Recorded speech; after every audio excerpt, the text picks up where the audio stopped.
Stand near any airport gate for just a few minutes and you'll notice something so completely ordinary it barely even registers. Almost every single commercial jet sitting out there is white. Not silver, not the raw metal color you might reasonably expect from a machine built almost entirely out of aluminum in the first place.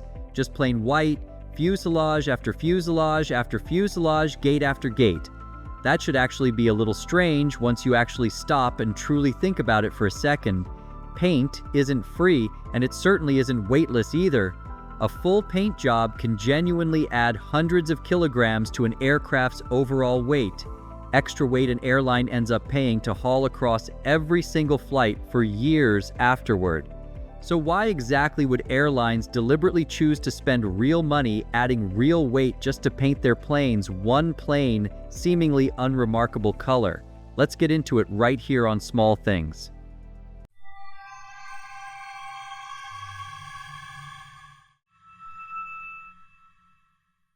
It wasn't always this way. Here's the piece most people skip right past without ever thinking twice about it. That coat of paint isn't sitting on the fuselage just to make the plane look finished and presentable. It's there because bare metal, left completely exposed to the open sky, doesn't hold up nearly as well over time as a properly covered surface does. Paint is a genuine layer of protection, not decoration laid on top of a machine that would otherwise be perfectly fine without it. The real question isn't really why airlines bother painting their planes at all. It's why, once they decided protection actually mattered, they kept landing on the exact same plain color instead of any of the countless other options genuinely available to them.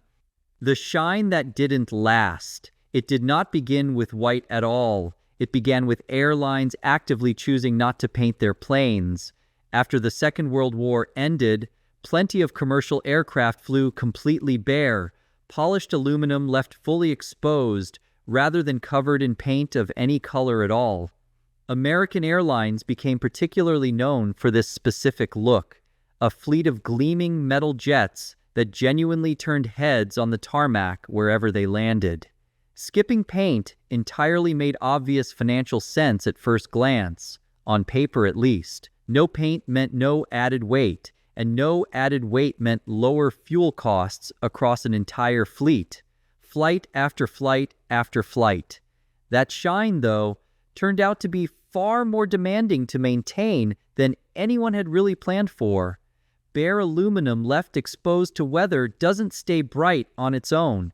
Without a protective coating, the metal gradually dulls and tarnishes, and keeping that mirror finish required constant, genuinely labor-intensive polishing, crews going over the fuselage again and again just to hold on to a look that started degrading the moment it left the hangar.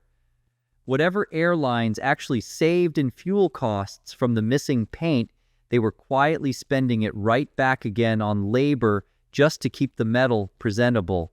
And the shine created a second problem nobody had fully anticipated.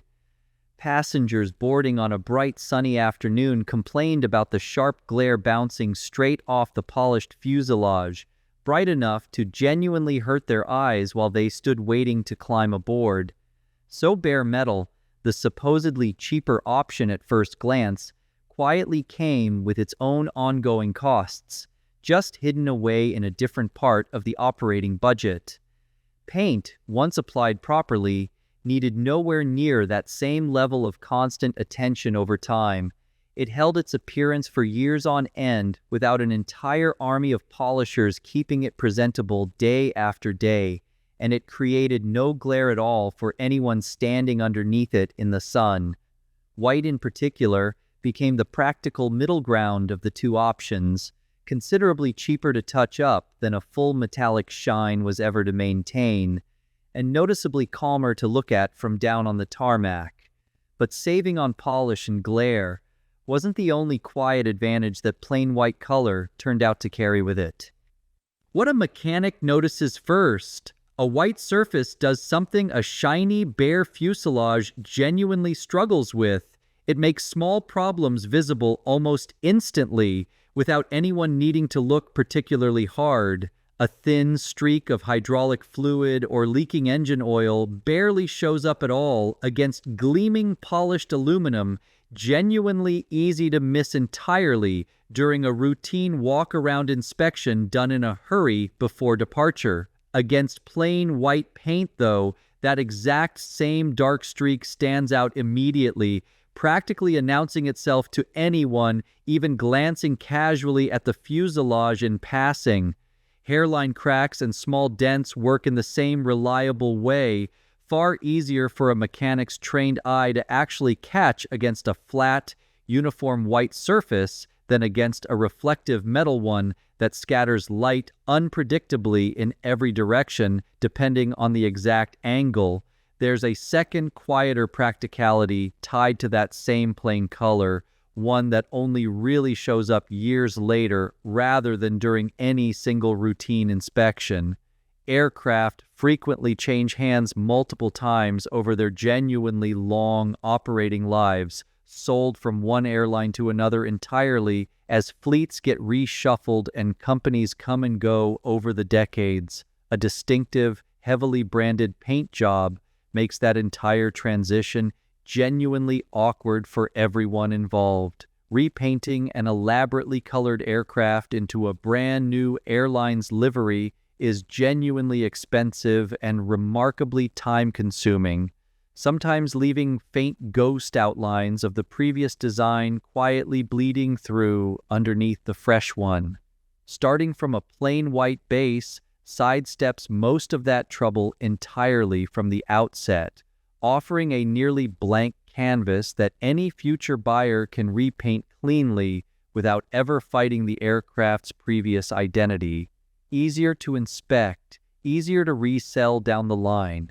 Two real, tangible advantages, and neither one actually had anything to do with temperature at all. The real reason was never on the surface. So, is that actually the whole story then? Easier inspections and easier resales and nothing more to it? Not quite, actually. There's a genuinely bigger reason sitting underneath both of those smaller ones. One that has nothing to do with how a plane looks and everything to do with how it survives an ordinary flight from start to finish. Picture a dark car and a white car parked side by side on the same sunny afternoon. Touch the hood of each one after just an hour sitting in the sun, and the dark car is noticeably, uncomfortably hotter to the touch, sometimes by close to 50 degrees Fahrenheit. Darker colors absorb far more of the sun's energy than lighter ones do, and that absorbed energy has to go somewhere. It becomes heat, building up directly in whatever surface soaked it in. Now scale that same simple idea up considerably to an aircraft sitting on a sun-baked runway apron for hours before takeoff, sometimes with heat radiating up steadily from the pavement itself, on top of the direct sunlight beating down overhead. A darker fuselage would soak up considerably more of that heat than a white one ever would. Then, that exact same aircraft climbs steadily to cruising altitude, where outside temperatures can plunge to nearly 60 degrees below zero before descending again into much warmer air closer to the ground below. A single flight can put a fuselage through a genuinely enormous temperature swing, and a darker aircraft heating up faster and further on the ground only widens that swing even more before the flight even begins. Metal expands when it heats and contracts when it cools, over and over, flight after flight, year after year. That constant expanding and contracting eventually shows up as fine stress cracks over time, a real physical cost that has nothing to do with how the aircraft looks and everything to do with how long it can keep flying safely. White, reflecting far more sunlight than darker colors do, simply keeps that whole swing smaller from the very start. When heat becomes the whole problem, a ground handler loading cargo into a plane's belly, holed on a scorching summer afternoon, works comfortably in the shade the fuselage itself casts across the tarmac, never once considering that the same white paint keeping the metal above him from overheating is also quietly limiting how many cracks the airframe accumulates over its working life. A modern airliner built partly from lightweight composite materials climbs steadily toward cruising altitude through gradually thinning air outside, its white paint quietly working to limit exactly the kind of temperature swing those newer composite materials tolerate far less forgivingly than older aluminum airframes ever did.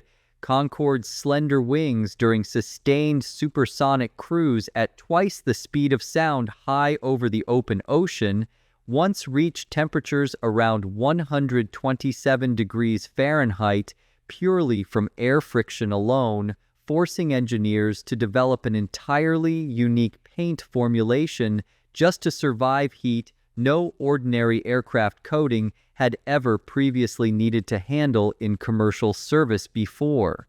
A structural inspector runs an ultrasonic scanner along a stress point near the wing root of an older aircraft during its scheduled deep maintenance check, comparing the fatigue readings against a fleet-wide database and finding this particular airframe still sits comfortably within its expected lifespan for its age and total flight hours. Several jobs, one color. White was never really the default simply because airlines somewhere ran out of imagination along the way. It became the practical, deliberate choice because one plain, unremarkable color turned out to quietly help with heat management, inspection, maintenance, and resale all at the exact same time, without any single one of those jobs actually demanding a color of its own. No single airline ever really needed 5 completely different reasons to reach the exact same conclusion independently. One color simply happened to solve several genuinely real problems all at once, quietly. The next time you happen to glance at a plain white fuselage sitting quietly on a busy runway somewhere, you're not looking at an absence of design at all. You're looking at one of the most quietly practical decisions made anywhere on the entire aircraft. If this changed the way you look at a white airplane the next time you're waiting at a gate, let us know in the comments below what you want us to explore next in a future video. We might make it our next episode. Thanks for watching. History often hides in the smallest details.